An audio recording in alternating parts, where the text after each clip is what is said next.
hardcore training in Ukraine. Is it in the back?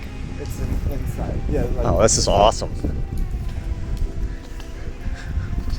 Accidentally filmed like a drug dealer or some shit. Like, who the fuck do you work for? No, they will speak Russian.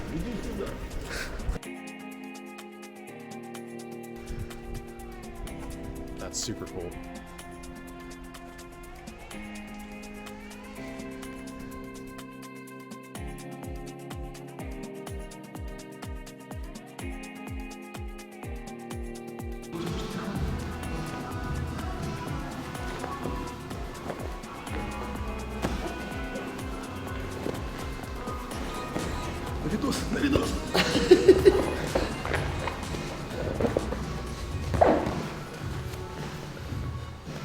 Alright guys, so we're going to be working on guard passing today. So first up I'm going to talk a little bit like kind of broadly about guard passing. There's a lot of different aspects of it, okay? So the first thing is I break guard passing down into two main skill sets, okay? The first skill set is like passing before grips. And that's what most people want to do. They have this idea that they're going to walk into the guard. The guy's never going to lock them up into some sort of entanglement like collar sleeve, spider guarding. They're never going to get tied up, and somehow they're just going to throw the legs and pass this guy's guard, right? That's what most people want, and you can do that, but that is much harder to do. The other aspect of passing is knowing how to get out of the grips that he locks you up in. So if I approach the guard and he ties me up in collar sleeve, you need to have specific answers for each of these entanglements, okay? You cannot walk into the guard and just kind of always do what you want to do, okay? So the first battle is trying to pass without letting him get an entanglement on me. And then the second aspect is if he does entangle me, having a good answer for whatever that guard is. Does that make sense? The third type of passing you can do is you can try to pick the guard you would prefer to pass and lead him to it. So if I know I'm not good at passing De La Kiva when he holds my ankle, for example, right? Then like I could try to feed this and then go into collar sleeve because maybe I'm better at passing collar sleeve or something, right? So that's like a third style, okay?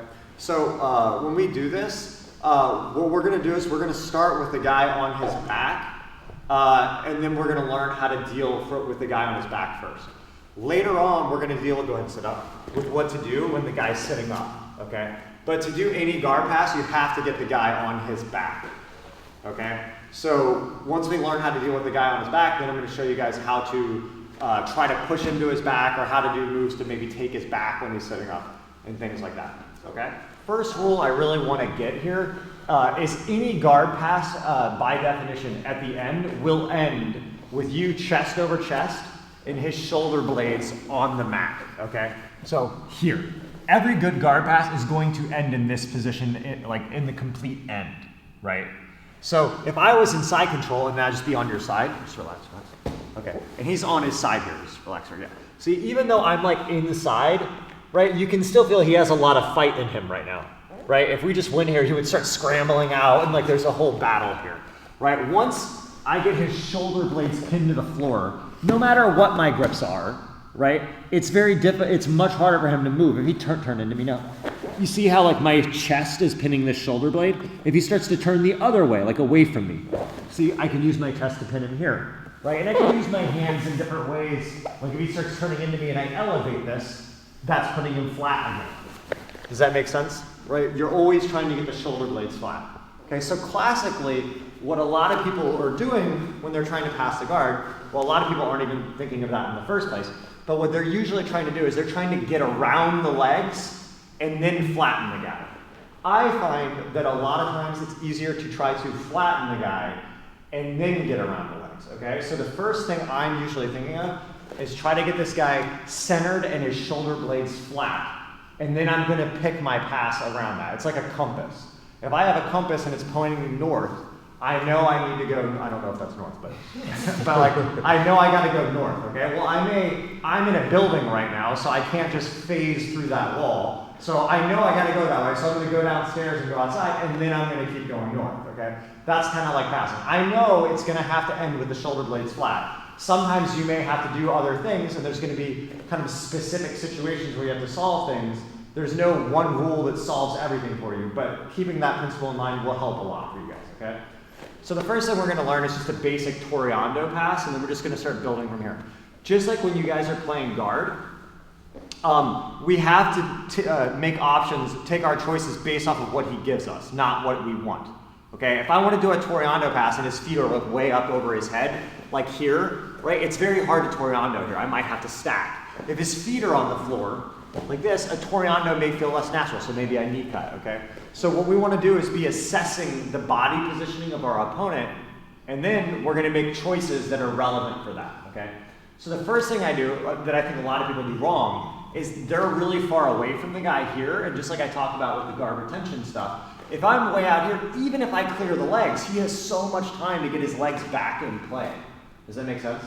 Right? So what I want to do is crowd him really quick, okay? So we'll just leave your legs here for now. Okay, so just forget all the leg stuff for now. But if I start to get here, he's already starting to feel a little bit in trouble. There's like a psychological pressure here. Because he can tell, like if I suddenly go here, I'm in, and he's getting, you see you're already getting flattened, right? And I'm coming in. This just came as a knee cut. Someone else, their legs might be about like here, and I see I'm already over him, right? So as he turns into me, see, I'm already on, right? It's hard, like some guys will like lasso this leg over top. You see how much harder it is to lasso it when I'm over you, right? If I'm here, now this foot can lasso, it can come into the bicep, all this kind of stuff, right? So I want to kind of, to always try to get my opponent flat, okay?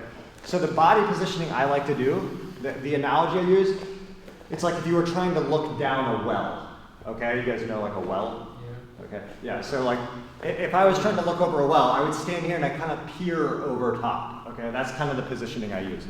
Okay, the reason is, if I'm like here, I can't get close to him like while I'm tall like this, and then as I get close, he starts grabbing my foot or something like that, right? So I kind of keep my legs relatively straight and I hinge at the hip, like this, almost like I was about to do like I don't know what kind of deadlift that's called. Deadlift? Romanian deadlift, yeah, where you keep your legs straight, right? So I'm like here, like this, right? And I keep my arms kind of back. If his legs are moving a lot, I like to use my forearms to kind of make that difficult. You see, it's like sticking a pipe in wheels. Okay, and then I'm gonna make my pass, yeah, it's like Mortal Kombat or Street Fighter. Okay, and then I make my choice based off of that. So for right now, the guy's gonna have his legs about here. I'm gonna get kind of close. And you see when I'm this close, it's like, because I'm in this positioning, it's hard for him to grab my foot right now. It's a little bit far away, okay? And then I just kind of feel where the legs are. I'm just gonna palm this shin and this here and watch. See, I'm already chest over chest. The difference between here and here is tremendous. It's one of those small details, okay? This, he can get his foot in, he can start fighting, he can start turning. It's really hard, okay? When I'm here and his legs are up, boom, everything is really hard.